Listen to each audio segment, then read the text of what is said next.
Hey, what's up, YouTube family? It's your favorite black guy from Nebraska. And yes, there are plenty of beautiful, melanated, vibrant people here in Nebraska. So check this out.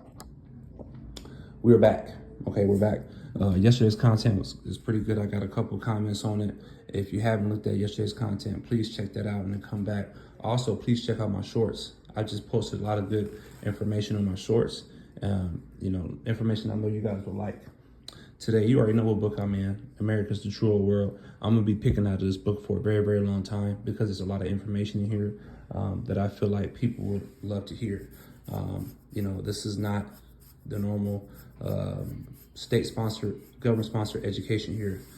We go over everything. This book covers everything, and it gives facts and sources to confirm.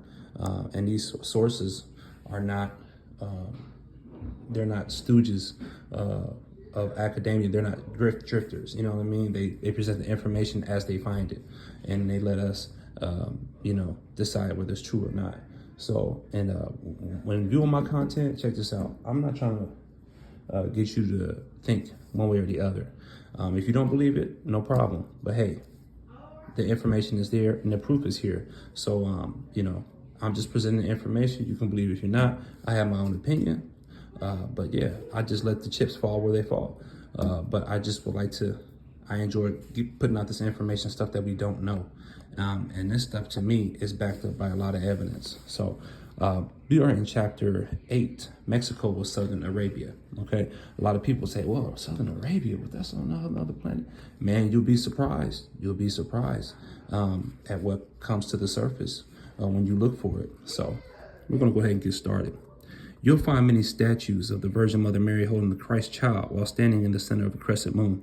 The Aztec word for Mexico, Metzicco, means in the center of the moon. The moon also symbolizes the Aztec moon god, fertility, birth, and life. Mexico borders the Gulf of Mexico, which is shaped like the perfect crescent moon. The Gulf of Mexico has previously been proven to be the Mediterranean Sea and part of the Fertile Crescent of Mesopotamia/Mesoamerica. So why not choose the crescent moon as a holy symbol of life, since the way of life came primarily from the Fertile Crescent region around the Gulf of Mexico? Just think about it. Why not choose the crescent moon as your holy symbol? Because the rich waters and lands along the Gulf of Mexico, aka the Fertile Crescent, provided them with everything that they needed to thrive as a people. I would have chosen the crescent moon as a symbol of my people too, since this Fertile Crescent-shaped land provided so much livelihood. The moon is the symbol of Islam. Therefore, we can conclude the Muslims came originally from Mexico. The Virgin Mary standing on top of the moon can also symbolize Spanish Christianity's victory over Islam during the Holy Wars, or the Crusaders between Moors and Jews versus Christians and Catholics. Guadalupe, Moslem Spain, yes, Guadalupe, Mexico, was very Moorish once, since Mexico used to belong to the Moorish people and their Indian associates, according to U.S. Congregational records. So, according to U.S. Congregational records, Mexico used to belong to the Moorish people and their Indian associates. I believe the reason why Virgin Mother Mary is often depicted in the center of the moon is because the Virgin Mother Mary is also a Moslem. I revealed this information in a later subchapter entitled Christianity Comes from Saracens, the Sons of Sarah. The stupendous deserts between the Nueces and the Bravo rivers are the natural boundaries between the Anglo-Saxon and the Mediterranean or the Mauritanian races. There ends the Valley of the West. There Mexico begins. Thence, beyond the Bravo, begin the Moorish people and their Indian associates, to whom Mexico properly belongs. Who should not cross that vast desert if they could, as we on our side too ought to stop there, because interminable conflicts must ensue, our going south or their coming north of the gigantic boundary. While peace is cherished, that boundary will be sacred. Not till the spirit of conquest rages will the people on either side molest or mix with each other, and whenever they do, one or the other race must be conquered, if not extinguished. Now that is a direct quote from the annexation of Texas, 1845, a congressional record from the Treaty of Guadalupe, Hidalgo, 1845 to 1848. Wow. So you guys can go ahead and unpack that. So basically, in other words, they pretty much gang banging. Like, look, we got these two separate sides, but eventually one of us is going to swallow up the other. So that's what they're saying here. And this is a quote directly from the congressional record. So, I mean, that's a great source right there. So let's go ahead and go on the next page. Here we have Matsume's headdress, a Moorish hat. Figure 159, Matsume's Moorish hat. I love those Moorish arches that are connected with the keystone in the center. The image was taken from the Peabody Museum. Above, we have a congressional document, which I just read, confirming that Mexico belongs to Moorish people, Mauritanian races, and their Indian associates. But do we have more evidence to demonstrate that Mexico was Southern Arabia? Yes, we do, because the king of Mexico, Moctezuma, was a Moorish king. That figure is 158, and his headdress was described as a Moorish hat. And that figure is right here.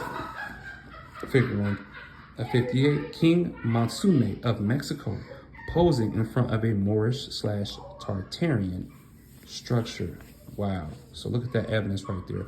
Mexico once belonged to the Moors. Awesome. Figure 158, which we just saw, shows you a Moorish king, Matsume of Mexico, posing in front of a Moorish/Tartarian architecture with a spear and shield in his hands. Figure 159 is Matsume's headdress that was described as a Moorish hat. I love those Moorish arches that are connected with the keystone in the center. It is interesting that this Moorish hat also resembles a Greek Trojan helmet. This image was taken from the Peabody Museum. Here is a Matsume document from the Peabody Museum on Archaeological and Ethnological Papers, Volume 1, Number 1, Standard of Headdress of Matsume. This link, which you can go ahead and check out yourself, is to the entire 70-page article. A Mexican headdress about 3 feet in height, composed of magnificent green feathers with golden hued luster and of color bands of featherwork studded with small plates of gold. This specimen was termed in the inventory of 1596 a Moorish hat. This was a Moorish hat. So when you see this, it is a Moorish hat. On folio 472 of this ancient document, it is cataloged with other objects in featherwork contained in a chest, number 9, and it is described as a Moorish hat of beautiful, long, lustrous green and gold-hued feathers, bedecked above with white, red, and blue feathers. White, red, and blue. That sounds familiar. Isn't that the United States flag? White, red, and blue. And ornaments. In front, on the forehead, it has a beak of pure gold. Let's go ahead and go to the next page.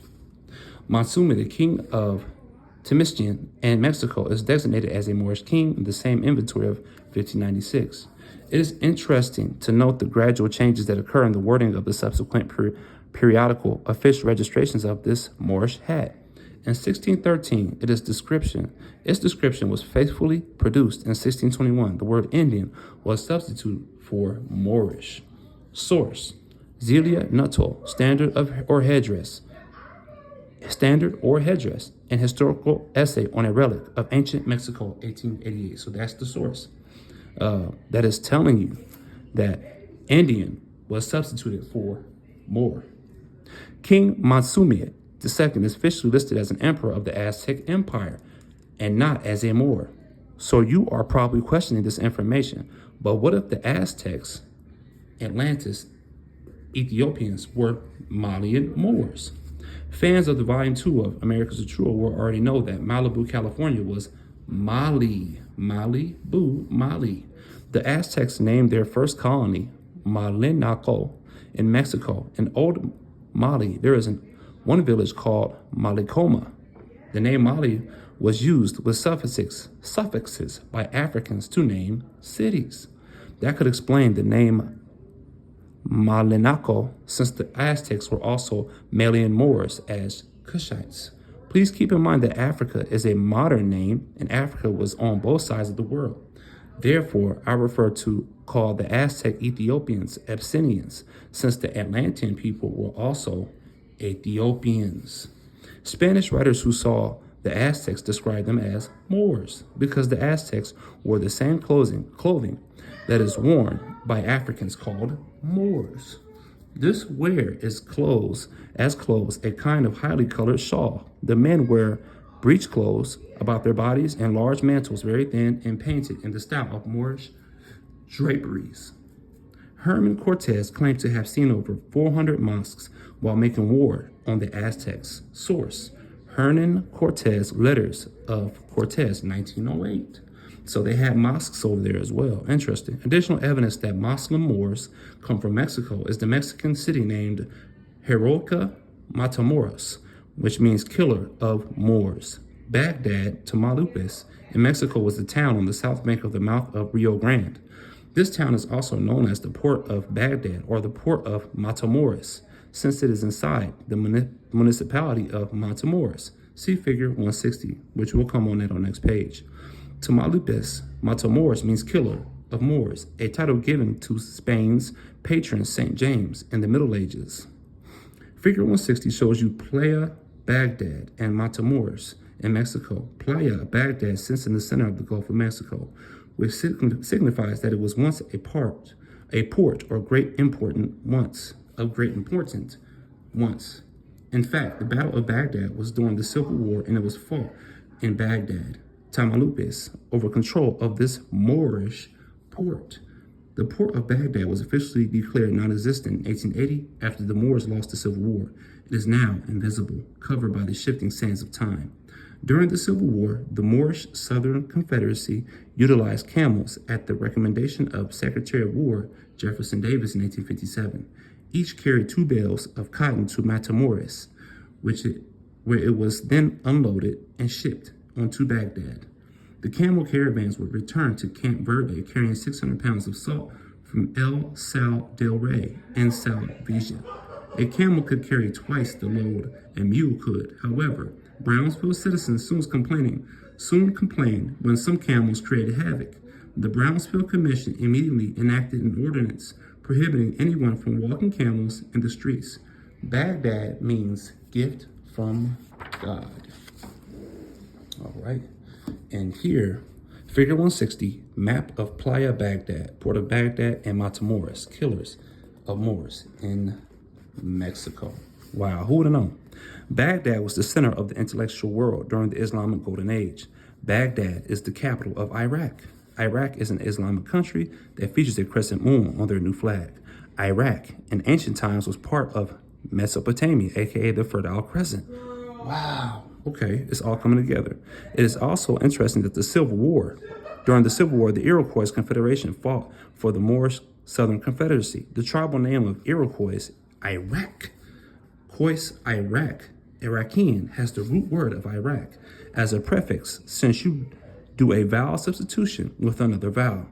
The name of this Iroquois Confederation tells us everything. Wow, Iraq, Iroquois.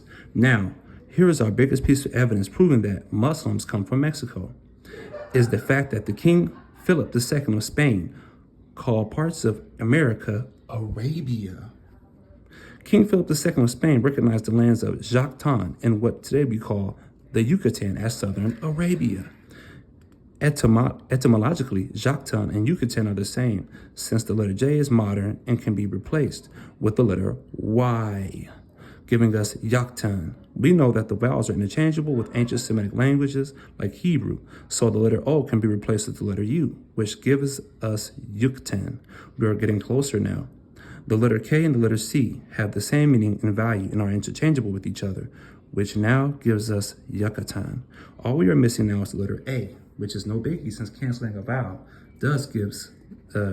does not change the meaning of it, and was a common thing to do with some dialects. Phonetically, Yucatan and Yucatan are the same because they have the same sounding or pronunciation. Yes, the presence of Moors in America is biblical, since Yucatan was the son of Eber, Hebrew Iberia, that was mentioned in the book of Genesis. Yucatan descends from Shem, son of Noah. There is an Arab tradition that Yucatan was the progenitor of all the purest tribes of southern Arabia. Joktan has been identified with Quaqtan, the essential figure of Quaqtanites in traditional Arab genealogy. Three of Joktan's sons have connections to South Arabia. Sheba is identified as the ancient South Arabian kingdom of Saba, end quote, from Wikipedia, so you can look that up. Wow, guys, my mind is blown. Mexico is Southern Arabia, Mexico having Moors, the Yucatan and Joktan, Iraq, Iroquois. You know, you guys might not believe it, but man, my mind is blown. So we're gonna go ahead and go to the next page. Man, I hope you guys are still here with me, because this is amazing information. And you know what? I think I blew you guys' mind so much that I may stop here and I might make the next one another piece of information. I want you guys to be able to swallow this and let it marinate and really understand what I just gave you guys. Mexico, Moors, Iraq, Iroquois, Mexico being Southern Arabia. Guys, America is truly the old world. I mean, it really is. The renaming of land masses and places has really thrown things off. You know, we're looking over in the Middle East for the things we should be looking here, and it's right in front of our faces. So it's your favorite black guy from Nebraska. Yes, there are plenty of black people here in Nebraska, and I hope you guys really enjoyed today's content, because man, it really blessed me, because I'm becoming more informed of, you know, where we live. You know what I mean? I'm not looking nowhere else for history except for here, because it deserves to be looked for. So please like, share, and subscribe. Mexico, Southern Arabia, Moors, Iraq, Iroquois, Indians, Moors, and Indian substituting for each other. Don't get no better than that. All right, peace.